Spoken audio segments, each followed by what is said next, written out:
이제 다음 주에는 우리가 이제 6.2.1 모시기 잔치입니다. 한 주 남았습니다.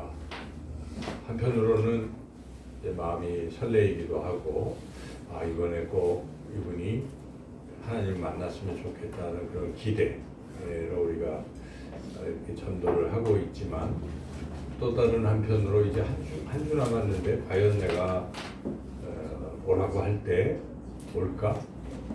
혹은 거절할까? 이런 생각 때문에 지금 이제 한 주 남겨놓고 한편으로 걱정도 있고 두려움도 있을지 모르겠습니다. 전도라는 게 쉬운 일은 아닙니다. 거절하고 또 하기 때문에. 근데 이제 우리가 오늘 주시는 이 본문 말씀을 통해서 어떻게 그 영혼들이 주님을 만나고 변화가 되고 하는가 그 과정을 보면서 우리도 이 본문에 등장하는 분들의 그런 것들을 통해서 교훈을 얻고 이번 한 주간 잘 우리가 전도해서 귀한 열매를 맺는 우리 모두가 되기를 간절히 소망합니다. 오늘 이 본문에서 주시는 이 교훈, 첫 번째 교훈은 전도는 논쟁을 통해서 되는 게 아니고 그냥 와서 보라 하는 초대를 통해서 이루어진다 하는 사실입니다. 그래서 우리 오늘 본문의 시작과 끝부분이 그렇게 연결이 되어 있습니다. 그래서 시작되는 39절 같이 한번 읽어보겠습니다. 예수께서 이르시되 와서 보라. 그러므로 그들이 가서 계신 데를 보고 그날 함께 거하니 내가 10시쯤 되었더라. 39절에 예수님이 와서 보라 이렇게 말씀하셨고, 이제 마지막 46절은 그 예수님이 전도를 받았던 빌립이 똑같은 말을 하는 걸 우리가 볼 수가 있습니다. 46절 같이 한번 읽어보겠습니다. 나다나엘이 이르되 나사렛에서 무슨 선한 것이 날 수 있느냐? 빌립이 이르되 와서 보라 하니라. 여기도 빌립도 예수님처럼 하고 있죠. 와서 보라. 지금 세례요한의 제자들이 지금 예수님을 따라 나선 거예요. 이 제자 두 사람, 그 중에 이 베드로의 동생인 안드레도 있었습니다.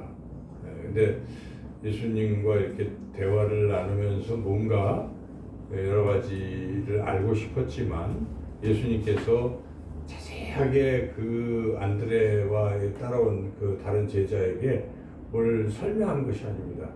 그냥 와서 보라 하고 초대했던 것이죠. 그리고 빌립도 지금 나다나엘이 막 거절하고 있잖아요. 나사렛 예수라고 하니까 나사렛에 무슨 선한 것이 날 수 있겠냐. 그렇게 막 좀 거절하는 상황에 설명을 한 게 아니에요. 나사렛 예수지만 그분이 등등등 이렇게 얘기를 하는 게 아니라 그냥 와서 보라 이렇게 초대했다는 것이죠. 그래서 우리가 여기서 교훈을 얻을 수가 있습니다. 아마 초대장을 건네거나 또 이렇게 구두로 오라 할 때 여러 가지 불평 또는 나는 원래 교회를 싫어해. 교회하고 나하고는 맞지 않아. 뭐 등등 많은 이야기를 할 수가 있지 않겠어요? 그래서 아까도 우리 아동 청소년들 가운데 부모님을 모시고 오라고 했더니 부모님 그 중에 한 아이가 우리 부모님은 교회하고 맞지 않아요. 뭐 이렇게 얘기를 했어요. 그래서 아마 그런 일들이 우리가 초청하려고 하는 가족들 중에도 있을지 모르겠습니다. 그럴 때 우리가 그 뭐 신학적으로 또는 뭐 성경적으로 막 설명을 해서 될 문제가 논쟁을 하는 게 아니라 오늘 우리 예수님께서 보여주신 것과 또 빌립이 보여준 것처럼 와봐 이거거든요. 그러니까 와서 보라는 것은 와서 보면 교회가 또 하나님이 얼마나 좋으신 분이신지 알게 될 것이다. 그 참 맛을 알게 될 것이다.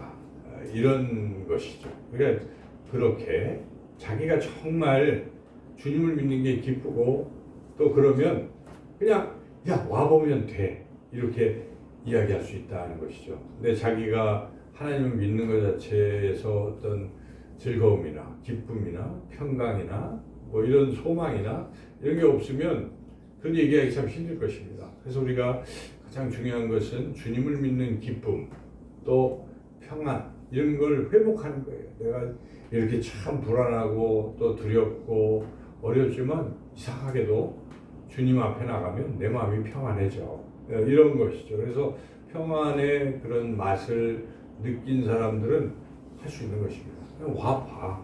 이런 것이죠. 여러분, 만약에 우리가 이 어떤 음식점에 가서 뭘 먹었는데 너무 맛있어요. 그럼 어떻게 하겠습니까? 그 음식점을 소개할 때 막 거기 주방장이 아주 요리사야, 뭐 또는 너무 깨끗해, 뭐 이런 얘기를 할 수도 있지만 그거보다 내가 맛을 봤기 때문에 야 와서 맛을 봐, 와봐 이렇게 초대할 수 있습니다. 그래서 우리 예수님 그리고 빌립은 지금 예수님을 만나보니까 알겠거든요. 그러니까 와 보면 알아. 예수님 만나보면 알아. 여러분들이 그러한 소망, 그런 확신, 그런 믿음을 가지고 오라고 그렇게 초청하시기를 주님의 이름으로 축원합니다. 두 번째, 우리가 또 어떻게 이 초청 전도를 할 것이냐, 그것은 이런 복음의 생명은 오늘 본문을 보니까 가장 가까운 관계를 통해서 흘러간다 하는 것입니다. 멀리 어떤 그런 것이 아니라 가장 가까운 관계를 통해서 복음이 흘러간다, 생명이 흘러간다 하는 것을 우리가 그 사실을 확신해야 됩니다. 바로 내가 가장 가까운 그에게 전도할 때 구원의 역사가 일어날 것이다 하는 것이죠. 오늘 이 본문에 우리가 41절을 보시면 한번 읽어볼까요? 41절. 그가 먼저 자기의 형제 시몬을 찾아 말하되 우리가 메시아를 만났다 하고, 메시아는 번역하면 그리스도라. 여기가 그는 40절에 안드레죠. 베드로의 형제 안드레. 그래서 베드로가 형입니다. 이 안드레보다. 그러니까 자기 형님이 맨 처음에 생각이 난 것입니다. 이 안드레가 예수님을 딱 만난 거예요. 그리스도, 메시아, 구원자를 만나고 나서 너무 감격이 되고 기뻤는데 이걸 누구한테 소개할까 맨 처음에 떠오른 사람이 형님인 것이죠. 형님. 같이 고기도 잡고 하는 그 친형이 생각이 나서 전도를 한 것이죠. 그래서 우리 아까 이제 맛집이나 맛집보다는 너무나 귀한 것을 우리가 얻었다 또는 귀한 소식을 들었다 할 때 우리가 맨 먼저 누구한테 알리고 싶어 할까요? 만약 여러분들이 기도하다가 뭐 경제적으로 어려웠는데 복권에 당첨됐어요. 지금 뭐 어떻게 했는데 하나님 복권 당첨되게 해주셨을 때 너무 좋잖아요. 누구한테 알리겠습니까? 그냥 길거리에 가서 사람들한테 나 복권 당첨됐는데 이러겠어요? 그럼 표적의 대상이 되겠죠. 저 사람 돈 많네? 그 중에 누가 강도나 이런 사람들이 들으면 또 오히려 위험하죠. 그러니까 이 기쁜 소식을 누구한테 알리겠어요? 가장 가까운 배우자나 또는 자녀들이나 부모님에게 복권에 당첨됐다고 맨 먼저 연락하겠죠. 또 우리가 지금 입시생을 만약에 둔 부모님이라고 그러면 이번에 대학에 합격했다, 자녀가 취업했다, 이 소식을 들으면 누구한테 알리겠어요? 바로 가족 누군가에게 이걸 전하겠죠. 똑같은 거 아니겠습니까? 정말 우리가 듣고 우리가 믿고 하는 이 복음이 너무 기쁘면 맨 먼저 누구한테 알리고 싶어 하겠습니까? 가장 가까운 사람에게 알리고 싶어 할 것입니다. 여러분, 복음이 정말 기쁘십니까? 복음의 소식이? 여러분들이 알고 듣고 믿는 거?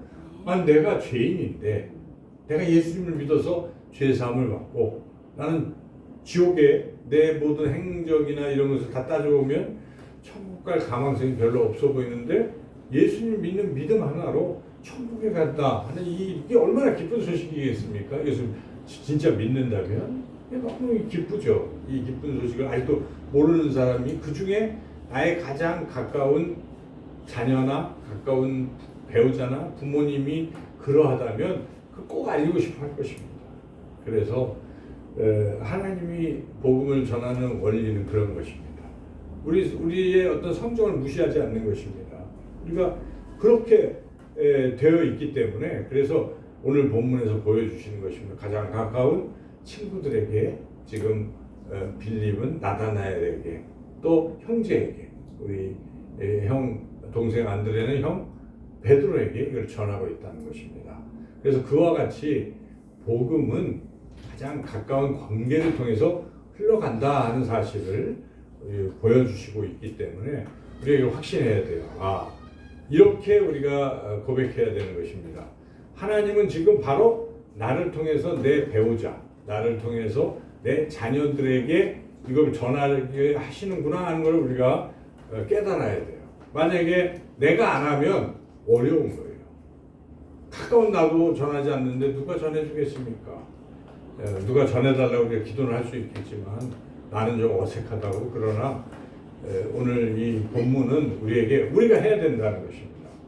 우리에게 사명이 있다는 것입니다. 여기 있는 우리 각자에게 만약 가장 가까운 친구나 가까운 가족이나 중에 아직도 예수님을 믿지 못해서 영원한 천국에 갈 수 없다는 그런 안타까움이 있다면 이번에 꼭 데려오시기 바랍니다.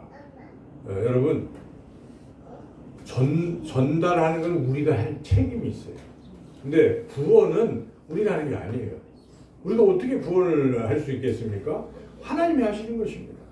우리는 기도하는 거예요. 그리고 우리가 할 일은 여기까지 어찌하든지 데려오는 거예요. 데려올 때 벌써 따라오는 사람들은 그걸 봐요. 얼마나 간절한지. 그 간절하면서 이게 진짜라고 생각하는 것입니다. 근데 야 한번 와봐. 안 오면 말고 바쁘면 안 와도 돼. 그러면 생전 안 와요. 그거 별거 아닌가 보다 생각. 그러나 너무 내 소원은 딱 한 가지야.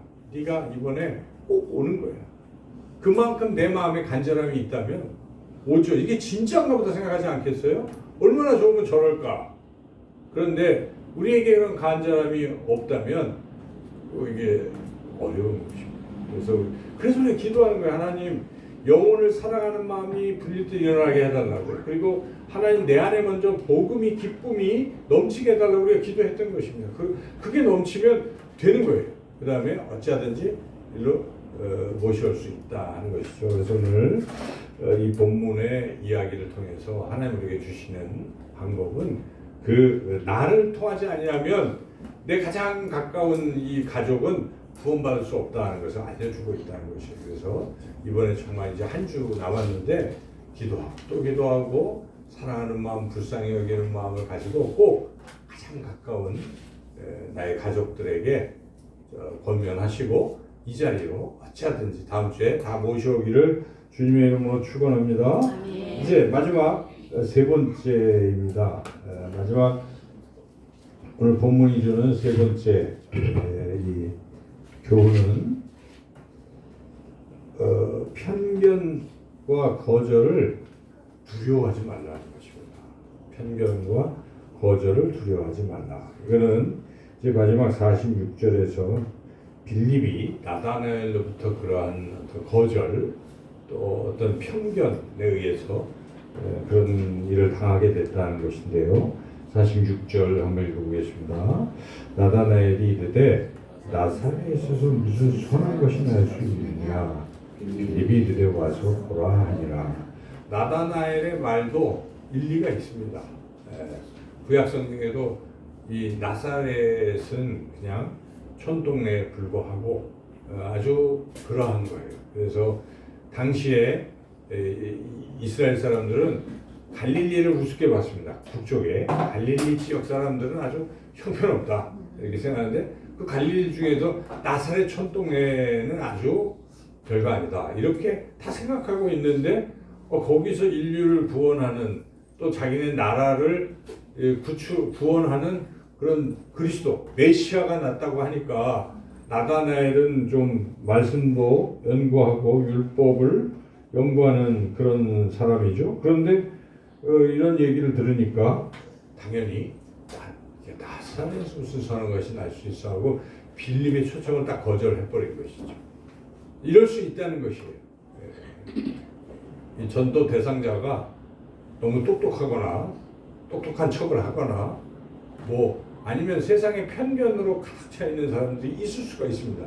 더군다나 우리 교회가 최근 들어서 여러 가지 좋지 않은 이미지를 보여준 것도 사실이에요. 그래서 전도하기가 점점 어려워지는 이런 세상인데 교회 뭐 이제 뭐 그런 얘기 하겠죠. 뭐 등등등등 이제 이렇게 거절할 수 있고 또 교회에 대한 편견, 나사렛 교회가 나사렛처럼 그렇게 세상 사람들 눈에 비춰줄 수 있지만 그렇지만 우리가 그거를 넘어서야 되는 것입니다. 우리 안에 이 복음으로 와서 보라. 빌립이 결코 그 거절에 알았어 하고 물러난 게 아니라 끝까지 와서 보라라고 권면을 할 수 있어야 된다는 것입니다. 권면만 하면 우리가 거절을 극복하고 모셔오기만 한다면 기적이 일어나는 것입니다. 놀라운 역사가 일어나는데 이 나다나엘이 어떻게 변했는지를 우리가 본문에서는 읽지는 않았지만 여러분이 49절에 보면 그런 일이 나옵니다. 49절을 읽어보겠습니다. 나다나엘이 대답하되 라비오 당신은 하나님의 아들이시오 당신은 이스라엘의 임금이로소이다. 나다나엘이 예수님 막상 만나니까 달라진 것입니다. 만나기 전에는 그렇게 얘기할 수 있어요. 예수님 만나기 전에는 자기의 편견과 이런 것으로 교회가 이렇고 저렇고 얘기할 수 있지만 그분이 이 교회에 딱 와서 하나님을 만나면 예수님을 만나면 그도 변화될 줄로 믿습니다. 그러니까 우리는 기도하면서 내가 모셔온 이분이 꼭 예수님을 만나게 해달라고 간절히 기도하고 있어야 돼요. 그럴 때 예수님을 만나면 인생이 새로운 시작을 할 수 있다는 것입니다. 인생의 방황은 예수님을 만나면서 끝나는 것입니다. 우리 자녀들 또 우리의 가족들이 여러 가지 힘든 일을 겪으면서 아마 하나님에 대한 불신이 생겼을지도 모릅니다. 그런데 오늘 이번 6.2 모셔오기 잔치를 통해서 그것은 하나님이 하시는 것입니다. 하나님이 하실 것입니다. 하나님이 이 일을 계획하셨기에 우리는 최선을 다해서 모셔온다면 하나님의 역사하심으로 그가 성령의 역사하심으로 우리 예수님을 꼭 만나게 될 줄 믿습니다. 그러면 변화되는 거예요. 나다나엘처럼 나사렛에 이렇게 얘기하던 사람이 예수님은 하나님의 아들이라고 고백하는 것입니다. 이스라엘을 구원할 임금이라고 왕이라고 고백하는 그런 변화가 일어난다는 것입니다. 우리는 오늘 본문을 통해서 우리가 이 복음의 소식 구원은 나를 통해서 가장 가까운 나를 통해서 흘러간다 하는 이 사실을 우리가 마음에 새기고 내가 아니면 안 된다 하는 생각을 가지고 혹시 거절을 당했을지라도 나다나엘을 생각하면서 그를 했던 빌립을 생각하면서 끝까지 어찌하든지 이 자리로 모셔와서 구원받는 그런 구원의 역사가 저와 여러분 삶 가운데 꼭 있기를 주님의 이름으로 축원합니다. 사랑의 하나님 감사합니다. 이제 6.2 모셔오기 잔치를 앞두고 한 주간 오늘 주님과 또 빌립이 와서 보라 이렇게 권면한 것처럼 우리가 복음으로 복음의 맛을 먼저 충만히 알고 또 우리 전도 대상자들을 저 와서 보라고 강력하게 권면할 수 있게 하시고 또한 그 가정에 나 아니면 이 가족이 가장 가까운데 나도 전도를 못하면 영혼이 구원받을 수 없음을 절박함을 가지고 어찌하든지 거절을 당해도 기도하며 꼭 이 자리로 모셔와서 하나님의 은혜와 하나님의 능력으로 구원받는 귀한 역사가 있게 하여 주시옵소서. 예수님의 이름으로 기도드리옵나이다. 아멘.